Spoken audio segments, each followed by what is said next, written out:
원장님 어떤가요? 저도 평소에 운동을 굉장히 좋아해서 어릴 때는 수영이나 마라톤 중심으로 했었는데 최근에는 이제 발레랑 캐치볼을 또 좋아해서 야구도 많이 하고 있습니다. 원장님들, 우리가 운동 즐겨 하시는 분들 중에서 또 손상을 입어서 한의원 방문하신 분들 굉장히 많다고 알고 있거든요. 실제로 어떤 환자분들이 주로 한의원에 좀 방문을 많이 하시나요?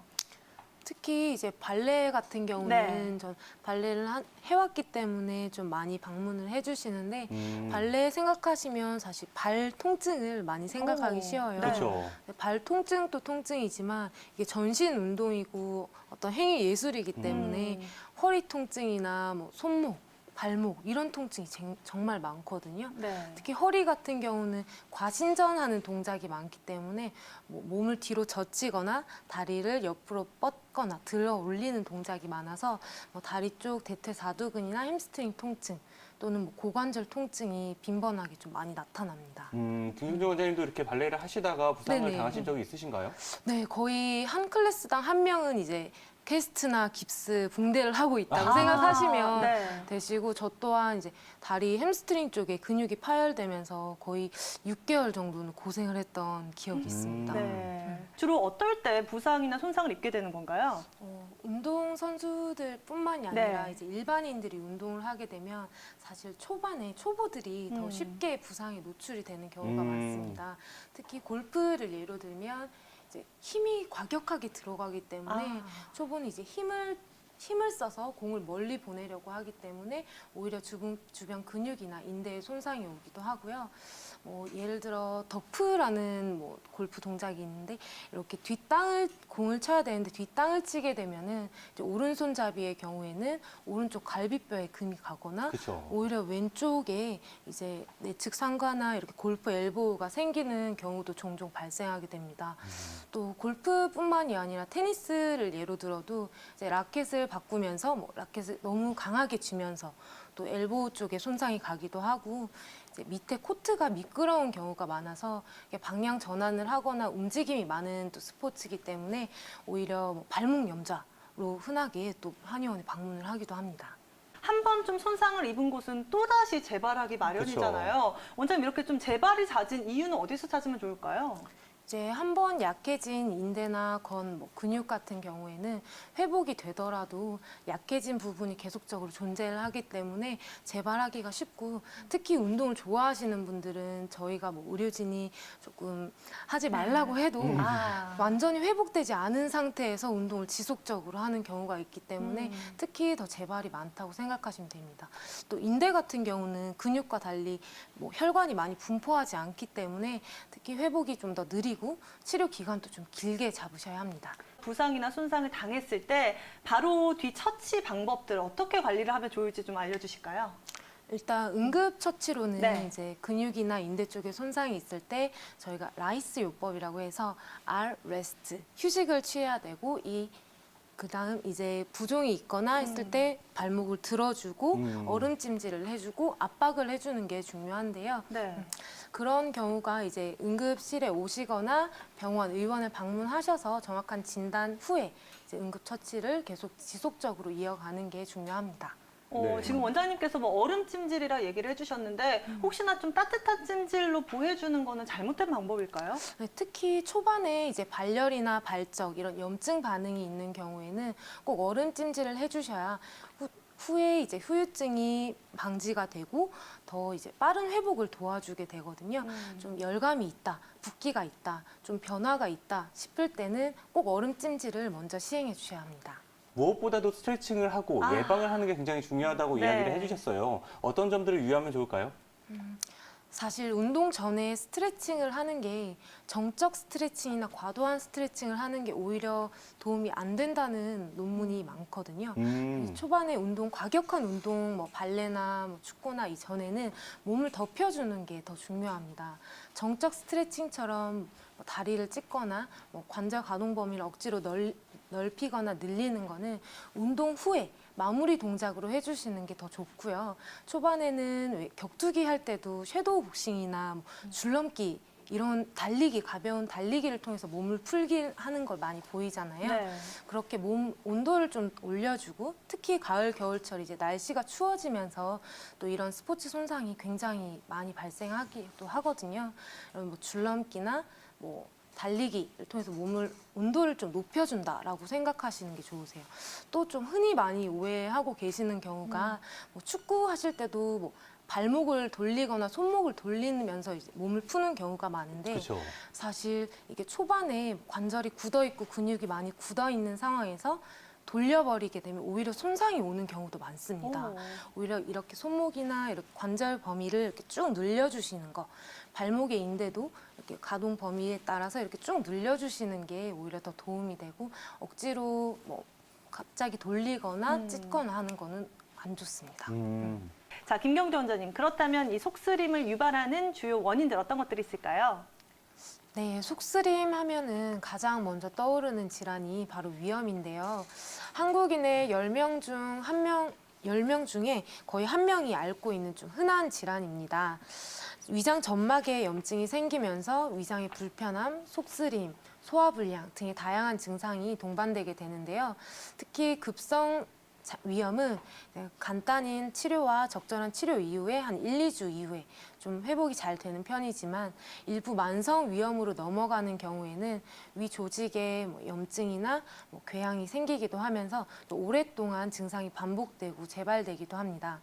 특히 위염이 반복되는 경우에는 뭐 위궤양이나 위암 등과 같은 다른 질환으로 발전할 가능성이 더 높아지기 때문에 특히 주의가 필요하고요. 또 스트레스성 위경련으로 속쓰림이 많이 일어나기도 합니다. 스트레스성이다, 신경성이다 해서 뭐 위염, 위경련 이렇게 소화기 증상들이 많이 발생하게 되는데요. 바쁘고 지친 현대인들은 스트레스가 바로 만병의 근원이라고 하지 않습니까? 네. 그렇죠. 그래서 이런 자율신경계가 좀 부조화가 일어나면서 자율신경계의 지배를 받는 위장 기능이 떨어지는 거라고 생각하시면 됩니다. 특히 아까 환자분처럼 갑자기 또 위에 경련이 일어나면서 또 극심한 통증이 일어나고 식은땀이 나고 열감이 느껴지시게 되면은 자율신경계 증상과 이런 위장 증상이 같이 일어나고 있다고 생각하시면 됩니다. 또한 명치에 압통이 있고 몸속에서 경련이 나는 듯한 느낌 그리고 이런 느낌들이 같이 오고 있기 때문에 충분한 휴식과 또 적절한 치료가 필요한데요. 위장이 비틀어진 느낌이나 꼬인 듯한 느낌이 갑자기 나타나고 뭐 구토나 가슴 통증 등 다양한 증상이 나타나게 되면 빠른 시간 안에 병원으로 내원해 주셔야 합니다. 또한 이제 역류성 식도염으로 속쓰림 증상이 나타나기도 하는데요. 역류성 식도염은 말 그대로 위장에서 식도로 위산이 역류하는 증상을 말합니다. 저도 이제 식습관이 불규칙하고 야식을 좀 많이 먹을 때는 갑자기 아침에 일어났을 때 속이 좀 많이 쓰리고 타는 듯한 느낌 때문에 또 깜짝 놀라서 예과 시절에 교수님을 갑자기 찾아간 기억이 있거든요. 네. 그게 생각보다 본인이 느끼시는 증상이 이게 흉부 쪽에 타는 증상이 갑자기 좀 나타나고 운동을 하거나 뭐 좀 움직임이 있을 때 또 심해지기 때문에 환자분들이 걱정을 많이 하게 됩니다. 역류성 식도염처럼 이제 위장에서 이제 식도로 넘어가는 중간이 이제 근육으로 이루어져 있어서 하부식도 괄약근이라는 게 딱 조여줘서 위산 역류를 막아줘야 되는데 이게 약해지게 되면은 속쓰림, 뭐 트림이나 뭐 소화불량 등의 다양한 증상이 나타난다고 생각하시면 됩니다. 특히 또 속쓰림을 유발하는 경우가 다 이런 질병 이외에 헬리코박터균이라고 또 많은 질병의 원인이 되는 균이 있거든요. 이거는 위장을 보호해주는 점액층에 이제 살고 있는 균인데 세계보건기구 WHO에서 이 헬리코박터균을 인류를 위협하는 슈퍼버그라고 지정했을 네. 만큼 이제 화제가 되는 균이기도 합니다. 특히 이런 위염이 있는 환자분들 대부분이 이런 헬리코박터균을 가지고 있기 때문에 어느 정도 유의미하다고 이제 계속적으로 논문이나 연구로 이루어지고 있는 상태고요. 또한 이런 기질적인 이상 이외에도 기능적으로 아무 검사상으로는 이상이 없지만 위장 운동성이 떨어지면서 기능적 위장 장애가 나타나는 경우도 많습니다. 이렇게 기질적 이상이 없는 경우가 사실 병원에 내원하시는 환자분들의 한 70~80%에 해당이 하거든요.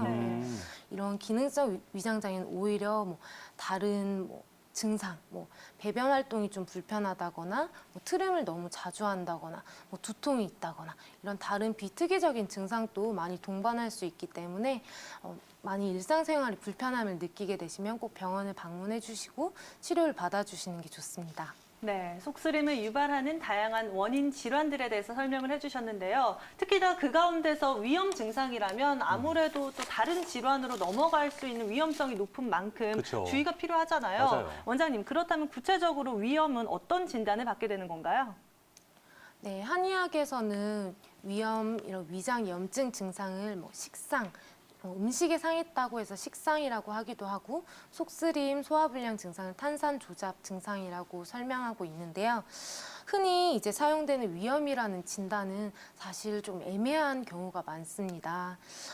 내시경적으로 관찰되는 위염의 진단 기준 또한 사실 의사마다 개인차가 좀 있는 경우도 많고요. 실제 임상적으로도 위염의 의미가 조금 애매한 경우가 있거든요. 사실 위염의 진단은 급성 위염, 만성 위염 이렇게 나뉘기도 하는데 만성 위염 또한 정확히 진단 기준이 몇 개월 이상 이렇게 나와 있는 게 아니라 지속적으로 좀 증상이 재발이 되거나 반복이 될 때 만성 위염으로 진단을 하게 되고 위장 점막에 이제 기질적인 이상이 있을 때 또 미란성 병변이나 염증성 병변이 보일 때 만성 위염으로 진단을 하게 됩니다. 또한 내시경적으로는 위염의 분류를 표재성 위염, 다른 미란성 위염 이렇게 여러 가지로 나뉘어서 설명하게 되는데요. 표재성 위염은 가장 흔한 위염의 종류 중에 하나로 위장 표층에, 점막 표층에 염증이 많이 생겨 있는 상태를 말합니다. 또한 이런 표재성 위염이 좀 심해지고 반복되는 경우에 깊게 패여 있는 염증이 있는 미란성 위염이 있고요. 이게 더 오래 지속이 되고 위산 분비가 더 억제가 되게 되면 위축성 위염이라고 해서 더 진행된 단계로 넘어가게 됩니다. 또한 위장 주름이 더 굵어지게 되는 비유성 위염도 있고요. 이런 자극 때문에 위장의 점막 조직에 변화가 생겨버린 화생성 위염 또한 있습니다. 이런 화생성 위염이나 비유성 위염 같은 경우에는 위암의 전조 증상이 되기도 하고 아까 말씀드렸듯이 위장 염증이 계속적으로 반복되는 경우에는 위암 발병률이 굉장히 높아지기 때문에 적절한 치료가 꼭 필요합니다. 마지막으로 속쓰림을 예방하기 위한 생활관리법들은 어떤 것들이 있을까요? 속쓰림, 위장질환 하면은 식습관이 무엇보다 가장 중요한데요. 환자분들도 가장 많이 물어보시기도 하시고 궁금해하시고 또 중요한 부분이기 때문에 저 또한 자세하게 항상 티칭을 해주는 부분입니다. 이런 속쓰림이나 위장질환이 있을 때 가장 안 좋은 습관이 사실 3가지 정도가 있는데요. 급하게 허겁지겁 잘 씹지 않고 넘기는 게 바로 첫 번째입니다. 입속에서도 아밀라제라는 소화 효소가 있어서 충분히 씹어주고 잘게 부스어진 상태에서 위장으로 내려가야 부담도 훨씬 덜하고 속에서 탈이 적게 나게 되거든요. 다음 2번째로 폭식하고 야식 먹는 것을 반드시 줄여줘야 합니다. 야식이라고 하면 소화기관이 만약에 회사원이라고 비유를 하면 아침에 일어나서 일을 열심히 하루 종일 점심 저녁까지 했는데 퇴근해서도 이제 잘 준비를 했는데 전화가 와서 다시 일을 하라는 것과 똑같거든요. 그다음 식습관 이외에 또 이렇게 허겁지겁 먹는 거, 폭식, 야식하는 거. 다음 맵고 짠 자극적인 음식을 줄여주셔야 하고요. 또 생활관리 측면에서는 또 스트레스를 평소에 관리를 잘 해주시는 게 도움이 됩니다. 또 위산이나 위장을 자극하게 되는 금연, 금주를 꼭 시행해 주시는 게 좋습니다. 안녕하세요, 어머니. 네, 네, 아침이나 식전에 혹시 증상이 조금 심하다고 말씀하셨는데요. 네. 예전에도 아침부터 이렇게 증상이 좀 많이 심하셨던 거죠? 예, 그게 좀 그런 것이 한 1년 좀 살짝 넘었거든요. 그거를 그렇게 네네. 된 것은. 예. 네. 이게 아침이나 식전에 빈속의 증상이 조금 심한 경우에는 위산 네. 자극 때문에 이런 증상이 나타나는 경우가 많거든요. 네. 어머니 혹시 최근에 내시경 검사나 다른 검사는 받아보신 건 있으세요? 내시경요. 아, 내시경 받아보셨어요? 혹시 네. 특별한 이상이 있다고 하진 않으셨나요? 특별한 건 없고 그냥 만성위염의 식도염? 만성 그 위염의 소리만 하더라고요. 식도염 예. 정도. 이게 만성적으로 일단 증상이 계속 재발이 되고 있기 때문에 이제 네. 특별히 뭐 궤양이나 뭐 위암이나 다른 소견 없이 일단 염증 증상이 계속적으로 나타나게 되는 거거든요. 네. 혹시 어머니 식습관은 좀 규칙적이게 드세요?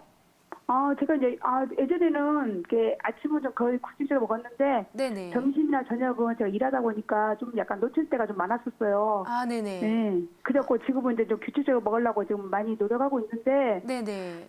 제가 알기로 지금 병원약을 먹고 있는데도, 네네. 호전이 안 되고 좀 되는 것 같다가 다시 반복되고, 됐다가 반복되고, 그래갖고 제가 이제 병원을 바꿨어요. 아, 네네. 병원 바꿨는데 갖고 약을 타왔는데, 네. 이상하게 증세가 호전이 안 되고, 트림이 계속 더 늘어나, 양이. 트림도 좀 많이 올라오시고 명치 답답한 통증이 좀 계속 네. 지속이 되시는 거죠. 예, 좀 예. 이게 빈속에 증상이 좀 많이 있기 때문에 일단 식습관을 규칙적으로 좀 잡아주시고 혹시 밤에 드시진 않으세요? 밤에 한 번쯤 먹지는 않은데, 네네. 이런 게 막 생기면서, 네네.